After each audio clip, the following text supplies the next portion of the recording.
This is part 2 of a 2-part video exploring a second Genshin Impact Iceberg posted to Reddit by user Valid. If you haven't checked out my previous Iceberg videos, first off, hello, my name's Maple, and please check out the previous videos before watching this one. Anyway, continuing right where we left off of, the Lockfolk. The Lockfolk, known by outsiders as Oceanids, are a species made of pure hydro energy, similar to slimes, but greater in strength. They are able to control water and use it to mimic real-life forms, and originate from Fontaine, and are devotees of the Hydro Archon, but not the current one, the previous one. That is because they've left Fontaine at the request of whoever the previous Hydro Archon was, and because the new ideals of the God of Justice have refused to come back. They left as spies, but not in a bad or damaging way. Rather, they wanted to connect everyone together, similar to how all water is connected in one way or another, and learn more about the other regions of Teyvat. Some known members of the Lockfolk are Endora, and the Springvale Spring Fairy. Sansetias were rose apples which were isekai to Teyvat. I previously explained what an isekai is, so I won't do it again. Rather, I will point your attention towards this. This is a rose apple, which originates from Southeast Asia and occurs widely elsewhere. And yeah, a similarity can be seen between a Sansetia and a rose apple. Isekai is a bit of a reach though. The unusual hilichurl is Li Wei's self-insert.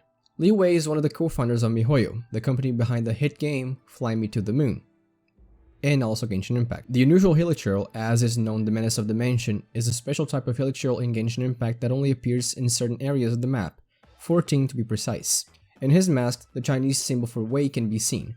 This is a reference to Dawei, a character from Hokage Gakuen 2 and Honkai Impact 3rd, which in itself is the self-insert of Li Wei.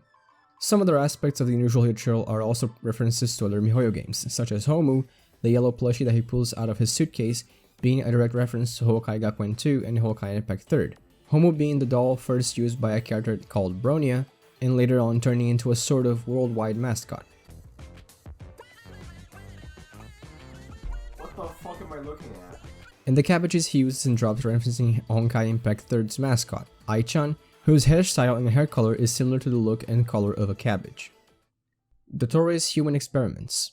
As previously established, Dottore is one of the Fatui Harbingers, likes to tinker around with experiments, and notably has the least amount of regard possible for human life. In the manga, it is revealed that him and other members work undercover to lure children into the Fatui or outright kidnap them in order to be used as experiments and fight against monsters in an underground arena called Hieresis? Kole, for example, is one of the kids kidnapped by the Fatui for experimentation, although not by Dottore himself. Also, I like the contrast between his image in the manga and his depiction in the HoYo Lab emojis. The Genesis Pearl. I also mentioned the Genesis Pearl in the previous Iceberg video, but more as a side point to the theory regarding Dennis Life and Asmodee, but now I get to go more in depth, so listen up. The only mention of the Genesis Pearl is in a lore tidbit between the Kingdom of Heavens and the Kingdom of Darkness, as mentioned by Venti in the video that plays every time the battle pass is reset. After the Kingdom of Heavens was formed with a king and 2 heirs, the first heir is tasked with finding the Genesis Pearl from the Kingdom of Darkness. We don't know why, we don't know how, it just happens. There she was deceived and her memory was changed to make her believe she was the queen of the Kingdom of Darkness. The second heir is sent out for the same task and it is unknown if he succeeded or not. Now, we're not entirely sure of what the Genesis Pearl even is. The only other mention of the word Genesis I could find is with Genesis crystals. At first, that didn't really mean much, but then I noticed that in other languages, they're called the crystals of creation or creation crystals. This is due to the fact that the word Genesis itself means the origin or mode of formation of something. This leads me to believe that the Genesis Pearl could hold either the secret of creation to something specific or it could be the catalyst of creation itself. Don't ask me why this pearl would be with the Kingdom of Darkness in the first place, or what they were using it for, what was being created, but I don't know, I just don't know. And apparently MiHoYo, HoYoverse, doesn't either because it hasn't even been mentioned more than one time. Time has been shattered in Kyenria. Kyenria being part of the Abyss, if not at least near the Abyss or even the Abyss itself, and having direct influence on the events of the Cataclysm, is subject to events of time similar to the Abyss. If you recall, I mentioned that in the Abyss, time flows differently. For example, Child spent 3 months there but returned to find he was only missing for 3 days. When Takamine the Mist Splitter emerged from the Abyss, a long time had passed on Teyvat and Asase Hibiki was, quote, no longer young, while Takamine seemed to just have come back from a night out in Rio. For those reasons, it is unclear whether this time skill disparity is consistent or if it can change depending on certain factors. Also, the chapter A Dream Yet to Be Dreamed, which will take place in Khaenri'ah, has no designated number to it, so many theories have emerged in regards to whether the chapter will follow the actual timeline up to that point, or if it will be in the future, in the past, or a whole nother can of worms that I don't think I could ever properly explain. Nevertheless, yeah, time definitely flows differently to some extent in the Abyss and Khaenri'ah. Chiyo. I mentioned Chiyo in my last video, but just who exactly is she? Or was in this case. Mikoshi Chiyo was this lovely lady, an Oni and a member of the Mikoshi clan who lived around 500 years ago. She was the biological mother of Iwakura Doke and the adoptive mother of Mikoshi Nagamasa.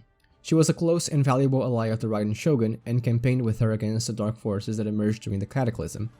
She was depicted alongside Ai, Sasayuri, and the Kitsune Saigo in a picnic in Nei's character teaser. During her fight against the Beast of the Abyss, she was swallowed whole by a quote, beast of sin, and while inside the stomach was tainted by the darkness and witnessed her comrades being torn apart by the beast's jaws. Even though she managed to rip the beast apart and slay it, she was forever changed. She would later turn on Ei, after which she was defeated and ran away while badly injured. Her ultimate fate is left unknown, but some believe she was slain by either the Tengu, the Shumatsuban, or even the Iwakura clan. Others claim she encountered an Oni-masked sword-bearing doll, likely referring to the Magukenki. The Bowkeepers. Not a lot is known about what a Bowkeeper is, if there's more than one of them, or what it really means, so let me theorize for a moment. We know that Edgelord Dainslife himself is called the Bowkeeper. This comes from the name of his quest in Chapter 1, Act 4. When taking apart the term and analyzing it word for word, we can establish that bough means the main branch of a tree. In this case, the tree would be the Irminsul tree, and the keeper part could mean a few things. Either one, Dainslife and whoever the other bowkeepers are were tasked with keeping, aka protecting the world tree from external sources, or two, which I find most likely, keeper means the possession of knowledge Dainslife has. Just like the branches of an Irminsul tree, Dainslife is rich in experiences and memories throughout his life of, quote, picking and keeping boughs. Enemies you fight in leyline outcrops are not real. Remember when I mentioned that the ley lines hold all knowledge and memories that have ever been conceived in the history of ever? The theory that the enemies you fight in leyline outcrops aren't real stems from that, since if they hold every bit of knowledge that has ever existed, surely they can conjure a few enemies for you to fight? Orobashi. I mentioned Orobashi while talking about the Tatarigami. If you were paying attention, you would have noticed. Orobashi no Mikoto, also referred to as the Watatsumi Omikami, was an ancient dragon-like serpent god that was defeated by Ei at Yashiori Island. It was born either before or during the Archon War. When it was defeated, led to the Dark Sea, somehow fell through the seal imposed by the Primordial One separating Enkanomiya from Teyvat, became their god, returned to Teyvat, created Watatsumi Island, and was basically forced by its people into invading Yashiori Island, as it was richer in natural materials and had better soil. Orobashi constructed an entire navy and the people of Watatsumi Island tried to conquer Yashiori Island, which they succeeded in. However, as Makoto and Ei were doing to opposing gods, they waged a brutal war against the invaders, leaving many casualties including Sasayuri. Towards the end of the war, Orobashi was slain by Ei using her signature Muso no Hitotashi swordsmanship. The Musojin Gorge is a result of said attack, where Ei's electro power still lingers after hundreds of years. The remnants of Orobashi still remain in both Enkanomiya and especially in Inazuma. The Tatarigami curse previously mentioned is a direct result of Orobashi's power lingering for so long. People from the depths of the sea.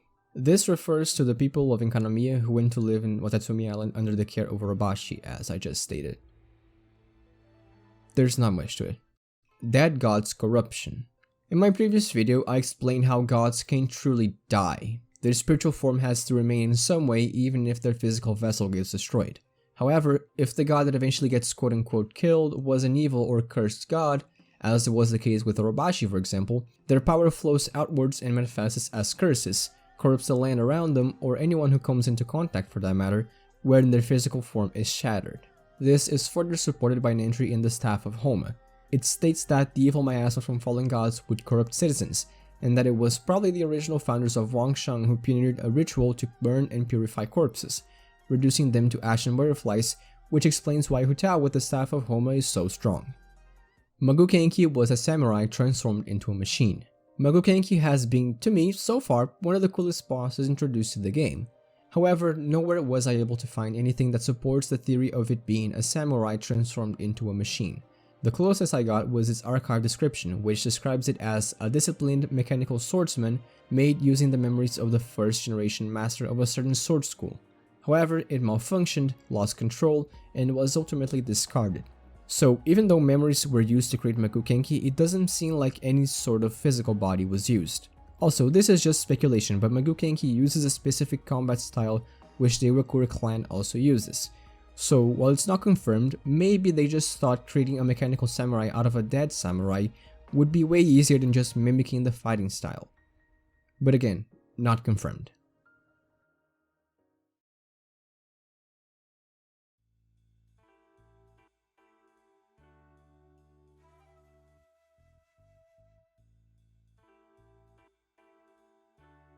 Natlan may be somehow isolated from other nations.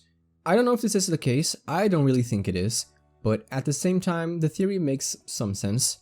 Basically, think about a single reason that has been stated as to why we've seen characters from literally everywhere else on both Teyvat and outside of Teyvat, except for Natlan. There's really no in-game explanation, hence why some think that Natlan has been closed off from the outside world, even more so than in Azuma prior to the arrival of the Traveler. The Spiral Abyss is a pathway to Khaenri'ah. I think this theory stems from this Reddit post created by user Yuira, where the similarity between Khaenri'ah and the Spiral Abyss is shown. In the left, we see Lumine running along a pathway as debris falls around her, just before she witnesses the entire land of Khaenri'ah. However, as mentioned in my last video, the Spiral Abyss is going up, not down. How can it be a gateway to Khaenri'ah if it's going up? Is it because Teyvat's world is upside down? Maybe, who knows? Skirk. Skirk is a mysterious swordswoman who Child describes as his master and mentor. As mentioned in my last Iceberg video, she was the one who taught him the art of battle during that one moment when he fell into the abyss. So far, she's only been mentioned by Child himself. He states that, even though he is one of the strongest and most dangerous of the Fatui Harbingers, Skirk could easily beat him with a single hand. Considering she is a warrior who dwells in the darkest corners of the universe, she is speculated to have some connection to Khaenri'ah or the Abyss Order, although that is still to be confirmed. Genshin and Gnosticism. As mentioned multiple times in my previous videos, Genshin Impact features a fair bit of Gnosticism, as is called the belief or collection of beliefs that human beings contain a piece of God, the highest good or divine spark within themselves, which has fallen from the immaterial world into the bodies of humans. For example, in Gnosticism, Gnosis is a term used for wisdom, knowledge, or even insight into divine nature. Through Gnosis, one can transcend the material realms controlled by the 7 Archons and enter the super celestial realm. Another example is, as just mentioned, the 7 Archons, and also the visions some characters possess as another means of ascending to the super celestial realm. There's frankly a lot more to cover when talking about Gnosticism in this game, so I highly encourage you to take a look for yourself. Baal lost her Gnosis. I think we gotta approach this one from a different perspective. Back when this Iceberg chart was released, version 2.1 had yet to be released. So what I think is the case here is that people thought Baal, who now we know is actually Beelzebul, had already lost her Gnosis prior to the Traveler arriving in Inazuma, due to her confiscating all existing visions and probably fear of retaliation from her followers. But since hindsight is 2020, we now know that's not the case. Well, yeah, she did lose her Gnosis, but not in the way we may have thought prior to 2.1. Specifically, A trusted Yaya with her Gnosis prior to her meditation inside the plane of Euthymia because she figured she didn't need it anymore, as she only saw it as a sign of conflict and had cut all ties with Celestia. Later on, A's Gnosis was given up to Scaramouche by Yai in exchange for the Traveler's life. What Skara did with the Gnosis, though, is still unclear. Now that La Signora is dead, some, including characters in the game, believe Scaramouche has gone rogue for his own personal reasons, since he did not report back to the other Harbingers according to Tartaglia. Every member of the Abyss Order was once a human. After the Cataclysm in Khaenri'ah, a lot of people died. Like, a lot. Those who didn't, however, either lived to tell the tale, like Dane's life, or fucking mosquito in my Got it. I got it. Yeah, I got it. Those who didn't, however, either lived to tell a tale, like Dane's life, or turned into the army of shadowy monsters who eventually formed the Abyss Order to oppose Celestia. No, these guys didn't suddenly pop into existence. They were in fact humans from Khaenri'ah and... Oh, you've killed them already. You couldn't even let me finish speaking, yeah? How do you feel about this, huh? Was it worth it? La Signora is the Crimson Witch. If you paid attention to the boss fight against La Signora in Inazuma, you may notice that she eventually harnesses the power of Pyro during the fight. And not only that, but right below her name, her title literally states Crimson Witch of Embers. This is the case because 500 years ago, after her lover Rostam died in the Cataclysm while she was still a student at the Academia. Oh yeah, side note, Rosaline was a student at the Academia, maybe that's why she's insane. Anyway, after Rostam died, Rosaline was consumed by despair and hatred and used the art of liquid fires. Liquid fire? What the fuck is liquid fire? To transform her body into that of a living flame, thereafter becoming known as the Crimson Witch of Flame, or Ember. All that just to lose to some guy. Or girl. The truth of this world. Little is known about what this really means. From what I could gather, the truth of this world is intricately tied to the heavenly principles, which Celestia was created in accordance with and Asmodee is the sustainer of. Maybe the truth of this world refers to what the heavenly principles actually are, because while some, like Zhongli, are aware of the existence of the heavenly principles, no one really seems to know what it actually means, and for good reason. The truth of this world being part of the heavenly principles or the heavenly principles themselves would certainly be knowledge pertaining only to Celestia, as if humans were to know about this, they would try to use it for their advantage, which we know Celestia really does not like.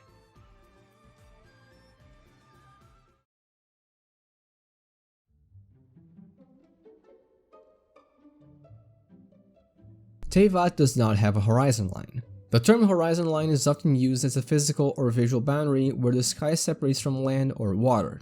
Teyvat clearly has one, you just can't see it properly because of the fog. So I don't know what this could possibly mean unless it's related to one of the theories of Teyvat being a dome or a hollow sphere or a donut or something like that, because in that case, it wouldn't have a horizon line? I don't know. The Slaying of the God of Woods. The God of Woods was killed in Conria during the Cataclysm 500 years ago according to the Chinese description for the Viridescent Venerable Determination. It was a god with power over plants and likely also the Dendro Archon who presided over Sumeru before lesser god Kusanali ascended to the position 500 years ago. The place Paimon goes where she disappears. Where? When? When she disappears. Some characters in the game acknowledge that Paimon disappears and appears at will and have theorized about this, but Paimon herself states that not even she knows why. In a piece of dialogue with a traveler, she states she's always been able to do it, but doesn't know how, similar to how the character put away their weapons at will. However, knowing the many theories surrounding Paimon's actual identity, she could just very well be lying. A very plausible theory is that she goes to somewhere we're not supposed to know, like for example Celestia, in order to report on the traveler. Ever since she had that blatant over-the-top denial about betraying the traveler in Inkanomiya, I think that if MiHoYo does decide to take that route and make Paimon betray the traveler and be either an envoy from Celestia or just Asmodee herself, it would be so obvious and on the nose that many players would just not find it interesting. But that's just a theory. The former Dendro Archon was the Tsaritsa's lover. This refers to a theory posted to Reddit by user PotatoLove. In it, they state something that I also mentioned in my previous Iceberg video, and that is the ideals of the Tsaritsa possibly being either currently, or most likely formerly, love. And as mentioned previously, the god of the woods died during the Cataclysm 500 years ago. This loss of someone who she possibly cared so deeply for is what the theory regards as the reason why the Tsaritsa went mad and had such a drastic change of personality in the last 500 years, similar to how Rosaline went mad after losing Rostam. You know, along with the whole Cataclysm thing, the moment when the Tsaritsa decided to rebel against the Divine could be the moment of her lover's death, caused directly or indirectly by Celestia. The theory also states that she could also be taking the gnosis from the rest of the Seven because she doesn't want her old friends to suffer a similar fate, which is unlikely since most of the current Archons aren't even the same ones from before the Cataclysm. Another thing maybe worth mentioning is that a lot of cryovision holders have been dealing with some sort of loss by the time they were gifted. Chi-Chi got hers while losing her life. Kaya got his after losing his father and confessing to be a traitor. Diona got hers after thinking she had lost her dad to a storm. Rosaria got hers after killing the Bene leader she saw as a parent. And Shanhe got hers after being abandoned by her mad father in a dark cave. Side note, please remember that it's not the Archons who gift visions. This is just pointing a similarity between the Tsaritsa and other characters which feature the same cryo element. Finally, the shape of Dendro is a heart, possibly meaning a connection to the ideal of love, but also just possibly meaning life, as in grass and plants. I'm not gonna lie, well, the title of the theory does sound cool and all, The explanation for it sounds so flimsy that it could be knocked down with a small gust of wind. Nevertheless, I know how fun it always is to theorize. Teyvat has its own laws. This piece of text sometimes appears in the loading screens, along with other interesting and useful inquiries. It could either refer again to the heavenly principles being the quote rules imposed onto Teyvat by Asmodee, or the funnier answer, it's the in-game mechanics specific to Genshin Impact that would make no sense when put out of context or in other games. Like throwing a bucket of water on a burning ally causing a vape reaction dealing 100k damage, or never ever for the life of me being able to get a second bow billet, or how child labor is a real thing you can exploit. Celestia is a prison. This explanation comes not from Reddit this time, but from Twitter. Specifically, it's an explanation from @KyanRiaCom, an account which explores Genshin Impact lore and I highly recommend you follow. They haven't posted in a while, but when they do, it's always great stuff. Anyway, the entry states, quote, when Vanessa ascends to Celestia, it resembles a panopticon, a structure where a guard stationed within a central tower observes prisoners at all times, prisoners never knowing if they're being watched or not. Venti also seems distraught, as Celestia's mentioned. And yeah, that specific area of Celestia, which seems to be inside of the main spire scene here, really does feel like a panopticon when you look at it. And Venti seemingly having flashbacks when Celestia is mentioned and always wanting to stray away as far as possible from the subject only adds to an already giant and ever-growing pile of suspicions regarding Celestia. The Walking/Heavenly Dome theory. This refers to... You're not ready for this. You're not. Are you ready? Another theory regarding the true nature of Teyvat. I'm kidding, of course, I love these types of posts. Anyway, I'm gonna refer to this post created by user Hyperion Games. Here's the picture that they posted along with it, which has way too much text for me to read, so here's a summary. This has to do with the false sky Scaramouche talked about before. Teyvat, in this case, is a half-sphere protected by what is called a firmament, something other theories have talked about. The firmament is an artificial sky, hence false, housing what we can currently see, stars, moon, sun, etc., and also Celestia and all 7 nations of the continent. The moon here is called the Walking Moon, walking meaning heaven, and referring to how heaven was described in ancient times. Humans thought the world was more like a snow globe, with the sky as the glass on top of it, and beyond that, the unreachable heaven. This firmament is the extent of the god's protection, because the other half is what is known as the Dark Sea. There lies the Abyss, the Spiral Abyss, the Moonlight Forest Kingdom from the book collection Pale Princess and the Six Pygmies. Side note, this book mentions the Night Mother, possibly the ruler of the Abyss, and obviously what remains of Khaenri'ah. The bottom half is also home to the Great Tree, whose roots stretch down and into Teyvat, forming the ley lines and its derivatives. Finally, at the top of the dome in Teyvat is a dimensional dome, linking this world to others, possibly as seen during the intro cutscene of the game. As usual, I will leave a link to the post in the description so you can look at the image yourself and draw your own conclusions. And also, I just want to quickly congratulate everyone who's made a post similar to this one so far. Puzzling together the lore of this game and trying to come up with a plausible, credible theory has got to be a very difficult task. Good job. Ocean and the Stars and Hydromancy. When thinking of Hydromancy, the first thing that comes to mind should be Mona.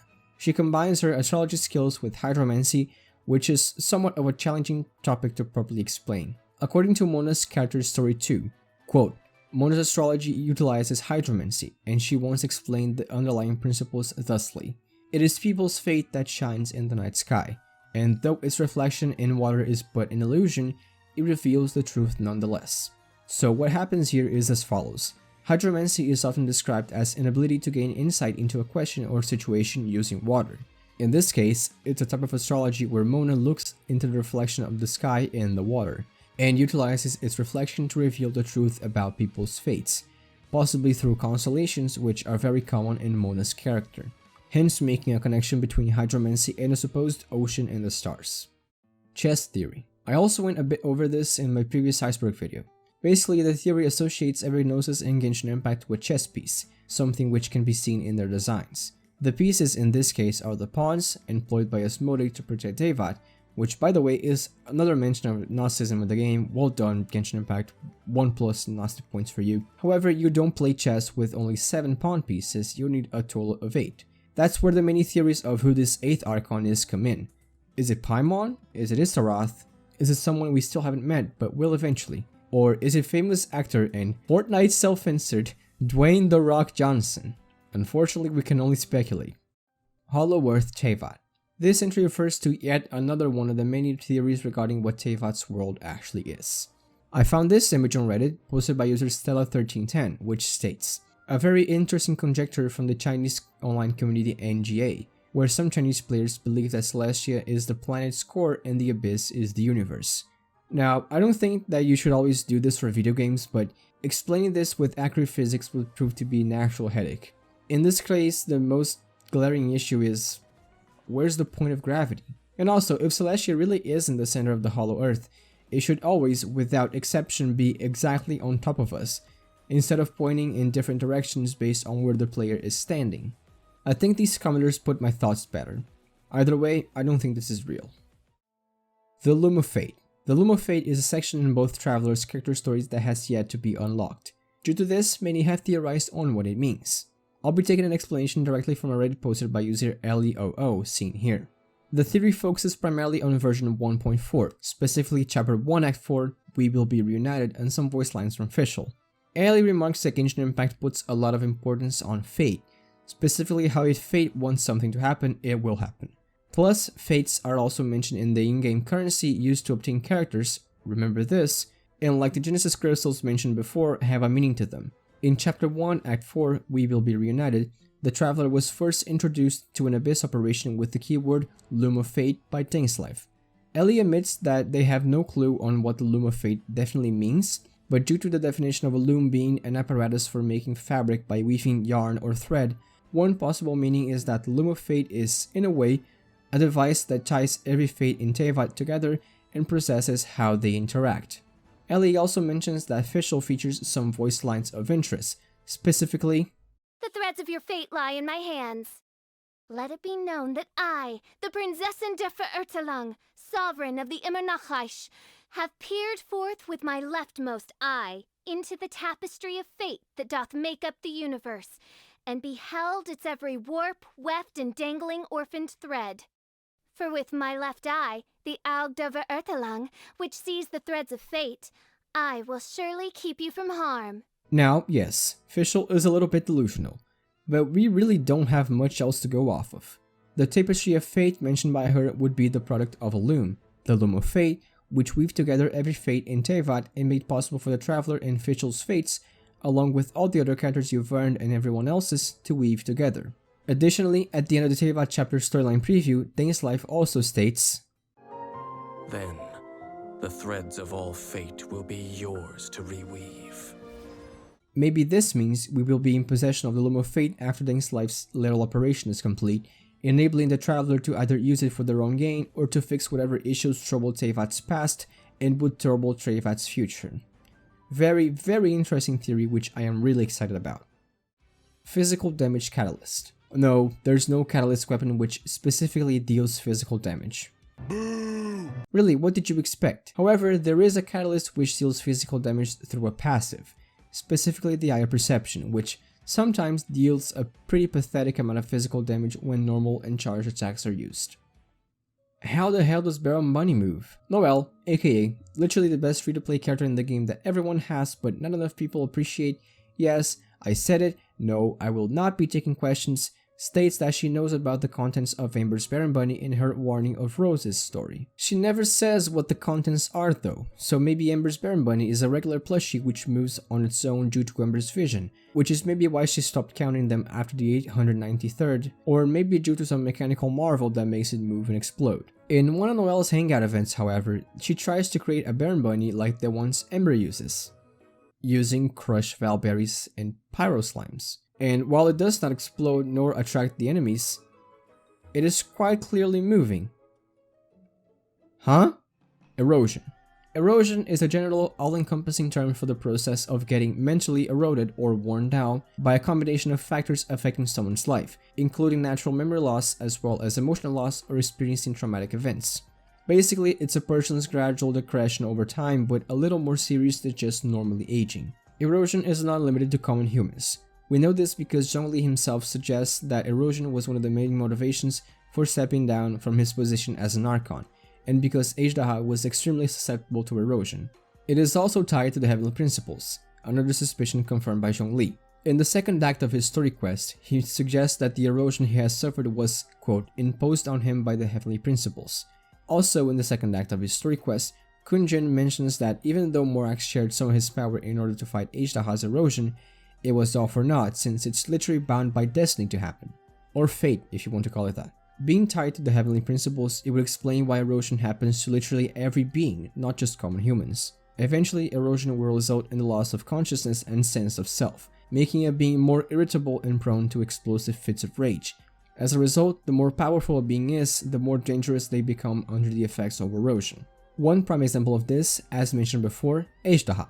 A combination of factors, like the loss of memory about Liyue, Morax and his coexistence with humans, and the ley lines at the chasm being damaged due to the minings, inflicting pain on Ajdaha, led him to lash out at the miners, forcing Morax and 3 of the Adepti to seal him away underneath the Dragon Queller.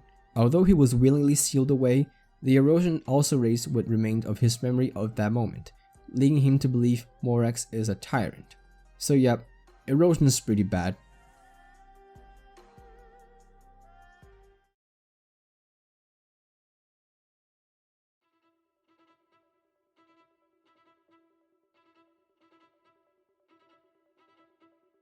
The Heart of Naberius. The Heart of Naberius is the artifact Gold/Randar discovered deep in a dungeon, just before piecing out and disappearing, leaving it with Albedo along with a message to, quote, uncover the truth and meaning of this world. Naberius is suspected to be a god, possibly even a former Archon, based on the fact that the name Naberius is similar to the Chinese name for Gnosis. Additionally, like many other characters in Genshin Impact, Naberius was also a demon in the Ars Gotia, who, according to the wiki, takes the form of a 3-headed dog or a raven and is said to have a harsh voice. Keep in mind though that beings other than the currently established Archons also have names derived from the Ars Gotia and the Lesser Key of Solomon, like Paimon, Marcosius, and Asmodee.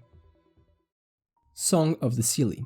This refers to an entry in A Drunkard's Tale Volume 3, in where a lone wolf roaming a barren wasteland, almost certainly Lupus Boreas, meets with a pale maiden strumming an instrument, inside what was previously a palace of the Seelie race located beyond Teyvat. This pale maiden caught the attention of the wolf, who sat in silence and listened, along with the many tiny Seelie who flocked to the tune. The wolf understood every line, yet at the same time couldn't make out what any of the words meant. He then asked, "What is it that you play?" The maiden replied, cryptically, "A song of the Seelie," He said it! which they long ago had written for the human savages, and now sing to mourn their own fate. The wolf then began to sing his own tune along with her. The maiden asked why. He replied, "This is our song." Then they both shared a chorus sung by a fair young maiden and a wary old wolf. The melody filled the chambers of the long-abandoned palace. It is said that to this day, adventurers who pass by this place still hear a strange yet harmonious melody sounding from within. It should also be mentioned that this could be the moment where Boreas gained his godlike powers, as he earned them from a god a long time ago. After the fall of the Seelie, not all Seelie turned into the small spirits currently seen, so it could be theorized that this maiden whom he befriended is the godlike figure who granted his power. Beings above the Archons. Again, this refers to an entry in my previous Iceberg video specifically about the theory of Asmodee being the Demiurge. In Gnosticism, the Demiurge is a being who fashions and maintains the physical world where humans live in. The Demiurge employs beings known as Archons to act as their subordinates, therefore being automatically higher ranked than them. It should be mentioned though that the Demiurge is not the highest ranking entity in this case. That title would belong to the Monad, considered the true god. For a more in-depth look, please refer to this timestamp in my previous Iceberg video. When someone is born, they get a constellation from the fake sky. It is believed by some that the supposed false sky of Teyvat holds all the constellations of everyone in the continent, as I previously mentioned while explaining how Mona's hydromancy works. In-game, only playable characters, Vision Bearers and Archons, are shown to have constellations, but the fact that Mona can use hydromancy to see the fate of every person in Teyvat using the stars may indicate that everyone, regardless of vision or not, possesses a constellation which is directly linked to the Loom of Fate. The Lunar Palace. The Lunar Palace was a mysterious place in an unspecified location of the heavens, heavily tied to the Three Moon Sisters Arya, Sonnet, and Kennen, along with the Seelie race. The Three Moon Sisters used to dwell in the Lunar Palace, changing places 3 times a month to ride around in the heavens in a silver carriage. Failure to switch places would result in disaster. Thousands of years ago, probably right after the Primordial One appeared, one of the Seely's ancestors fell in love with a traveler from afar. 30 days after they pledged their union, again in the Luna Palace, disaster struck, possibly a failed changing of the moon somehow, leading to the abrupt end of the Seely civilization. The two attempted to flee from the catastrophe. The calamity caught up to them, however, and they were punished with eternal separation and a curse that robbed them of their memories. The Moon Sisters, on the other hand, witnessed the disaster that befell the Seely ancestors and the traveler from afar and mourned their fate. For unknown reasons, their silver carriage is overturned while the Hall of Stars is destroyed. The three sisters eventually turn on and kill each other as well. Two of their corpses crumble away, leaving one corpse that is now the solitary moon seen in Teyvat. Which, by the way, it's really close to us. Maybe there's another theory about Teyvat's true nature to be made here. Maybe you can make a religion out of this. The first song. I don't know. The Dark Sea has a connection to outer space. The description for the chunk of Aerosiderite states, quote, "When Khaenri'ah was destroyed, a great sinner created endless monsters with dark, alien blood flowing through their veins. They rampaged across the land, destroying all in their paths. They were mutated life forms, and the mutations were caused by powers from beyond this world.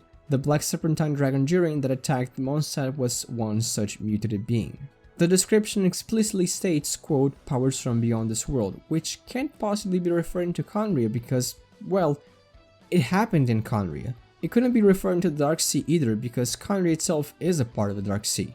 Since the details of how the art of Khemia used by Randaughter to create monsters was developed are currently unknown, it could be theorized that it was really a species from another world who brought the art of Khemia to Khaenri'ah.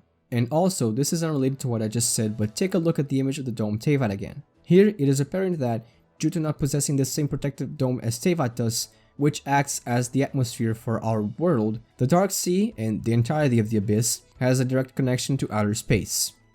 Not sure how that works though. Reincarnation of Guizhong.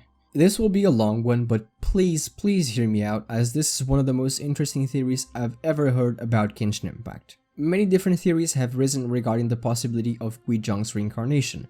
The most popular one definitely being that Ningguang is Guizhong's reincarnation. If you for some reason don't remember who Guizhong was, she was a god who lived before and during the Archon War, who presided over the Gwili Assembly along with Morax and Marcosius. She was also known as the God of Dust and previous owner of the catalyst Memory of Dust, which tells her tale of life and death. Anyway, as usual, this theory comes from a Reddit post created by user Valainistima back in November 28, 2020. In it, they explain the case for Ningguang being Guizhong reincarnated, although not exactly the same person, based on aspects present in versions 1.1 and 1.2. It's a long post, but luckily for me, it's divided in topics, making my job a whole lot easier. 1. Glaze Lilies. Both Ningguang and Guizhong have a direct connection to glaze lilies. They were in bloom when Morax and Guizhong first and last met, and Zhongli states that true glaze lilies were found in Dihua Marsh and the Gwili Plains, making it impossible not to associate Guizhong with the glaze lilies. Ningguang, on the other hand, uses glazed lilies as her ascension materials and often rambles about how she finds them lovely and expensive, making a connection evident. 2. Memory of Dust. As mentioned before, the Memory of Dust was previously in possession of Guizhong, but it curiously has a passive which works particularly well with Ningguang's kit, almost as if it was made for her or something. 3. Ideologies. At first, Guizhong and Ningguang seem like polar opposites, Ningguang being a stern businesswoman while Guizhong sympathized with humans, understanding their fragility. But upon closer inspection, Ningguang has a blatantly human side to her, so much so she often comes down to play with the kids and simply enjoys being the company of the people of Liyue Harbor. 4. Engineering. Both Ningguang and Guizhong have their own renowned feats of engineering. Guizhong built the Guizhong Ballista in order to protect the people of Liyue with the help of Cloud Retainer. Ningguang, although with the help of other humans, built a self-sustaining floating island, took it down, also to protect the people of Liyue, mind you, and rebuilt it, all without interference from the Adepti. Cloud Retainer doesn't acknowledge her mechanical prowess for nothing. It's clear both Ningguang and Guizhong feature, quote, Adepti level engineering. It should also be mentioned that it was both the Guizhong Ballista and ultimately the first Jade Chamber which defeated Oziel. 5. Mora meat. This is a direct quote from the Reddit post, explaining it in other words wouldn't make a difference. You obtain the Mora meat recipe during the Cloud Retainer quest, where you need to serve Matotake meat rolls, Mora meat, and jewelry soup to a table where Cloud Retainer, Morax, and Guizhong would sit and eat. We know the jewelry soup is for cloud retainers, so the mora meat is either Guizhong or Morax's plate, but Ningguang's specialty dish is Kalum Terra mora meat, meaning heavily ground mora meat. As the creator states, the dots have been connected. 6. Hair. One of the main things separating the Archons and Xiao from other playable characters is their hair, specifically the ends, which feature a color based on the element they rule or ruled over. No other characters have this sort of ombre hair, except for Ningguang, which has white hair that ends with this gray, ashy, or even, if you will, dusty color. If we take into account Guizhong was a goddess with close ties to Morax in the same way Xiao is, of course she would have ombre hair similar to theirs. Why would she be the only human exception to this? 7. Lore implications. And as if all that wasn't enough, this theory ties really nicely into the plot of Liyue. Specifically, if Ningguang really is Guizhong reincarnated, Zhongli must have surely noticed by now. In his About Ningguang voice line, he compliments Ningguang, calling her a rare gem in an incredibly fond and exceptional tone. But the thing that really ties all of this together is that in that same voice line, Zhongli cryptically states, "Time is cruel to humans." As an extra note, it should also be mentioned that Ningguang now fills a similar role in Liyue Harbor to the one Guizhong used to in the Guili Assembly. Originally, the people of Liyue were solely Guizhong's people before Morax arrived. Nowadays, in an era of prosperity with Ningguang as their leader, bearing a striking resemblance to Guizhong, makes the perfect time for Morax to descend as the ruler of Liyue. He can finally, after thousands of years, give his people back to the person they originally belonged to, and finally try to unveil what it was that Guizhong hid in her memory of dust. As the creator puts it, it's a plot masterpiece. You should really look at the theory for yourself. It's hands down the most convincing theory I've read out of the ones that have yet to be confirmed in-game. I know I'm all but convinced.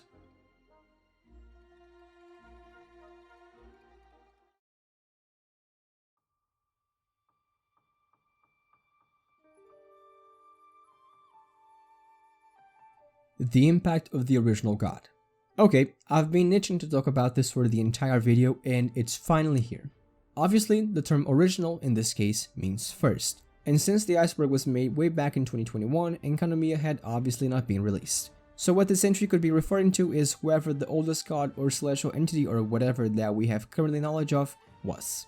In a world quest in Enkanomiya, we learn about a character called the Primordial One.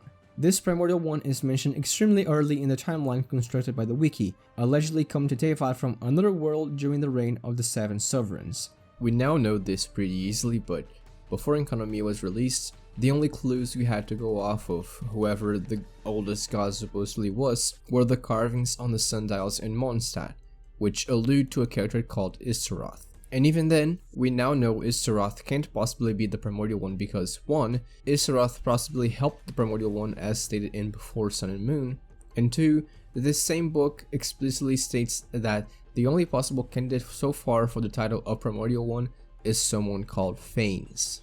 Quote, "The Primordial One may have been Phanes. It had wings and a crown and was birthed from an egg, androgynous in nature. But for the world to be created, the eggshell had to be broken. However, Phanes, the Primordial One, used the eggshell to separate the universe and the microcosm of the world." End quote. The Primordial One was a character responsible for basically tilling the soil so that humans could prosper. After its arrival, it battled tirelessly against the 7 sovereigns and, after 40 years, successfully defeated them. After emerging victorious, the Primordial One set about creating the heavens and earth to prepare for the advent of humanity. Humans were finally created 400 years after the Primordial One's first appearance, and soon came a time known as the Year of the Ark's Opening, followed by the year after the Ark's Opening, where the people learned how to harvest and mine, and finally the Year of Jubilee, where, according to Volume 2 of the Byakuyakoku collection, quote, "If there was hunger, the heavens would bring down food and rain. If there was poverty, the earth would bring forth its riches. If melancholy were to spread, the heavens would reply with their voices. The one taboo was to succumb to temptation, but the path to temptation had already been sealed." End quote. An unknown amount of time after that, the second who came, another entity similar to the Primordial One, came and rekindled the war won by the Primordial One hundreds of years ago. The heavens and earth were torn apart, and during this period of strife, Enkanomiya dropped into the abyss. After that, the fate of the Primordial One was left ambiguous. Some believe it successfully prevailed over the second who came, others believe it perished. Whatever its destiny may be, the heavens laid a ban unto Enkanomiya, preventing whoever was in to go out and whoever was out to come in. This ban has since diminished, which is why Orobashi fell and became Enkanomiya's god, and why we can access it with no problems. And as many previously mentioned topics, this also has to do with Gnosticism. Specifically, I'm talking about the primordial one possibly being who's above the demiurge, the monad. The monad is the supreme being with nothing above it, who exists as a pure light in contrast to dark matter and is responsible for the creation of everything below itself, from other gods to elements. Oh my god. I'm so tired. Don't get me wrong though. As much as I love writing and creating these long, elaborate videos on topics I am very passionate about, I would definitely be lying if I didn't say they are really stressful to make. Hence, I won't be making another one of these for a long time until there's more topics to be added. But I know that's what everyone was mostly here for. I understand that, really. Yet, and I'm sorry for being a little selfish here, it would mean so much to me if you all stay for more videos. I have definitely no problem with my Iceberg videos being the most popular ones on my channel. In fact, I love that. As I said before, for a small YouTuber like me, these numbers are ridiculously high. Still, I have a ton of cool ideas I want to turn into reality throughout this year. So if my other videos pique your interest, I strongly encourage you to subscribe and stay tuned. Follow me on Twitter and maybe Instagram if I ever decide to come back to that if you wish to interact, and follow me on Twitch, that exists, even if it's somewhat barren as of late. But most importantly of all,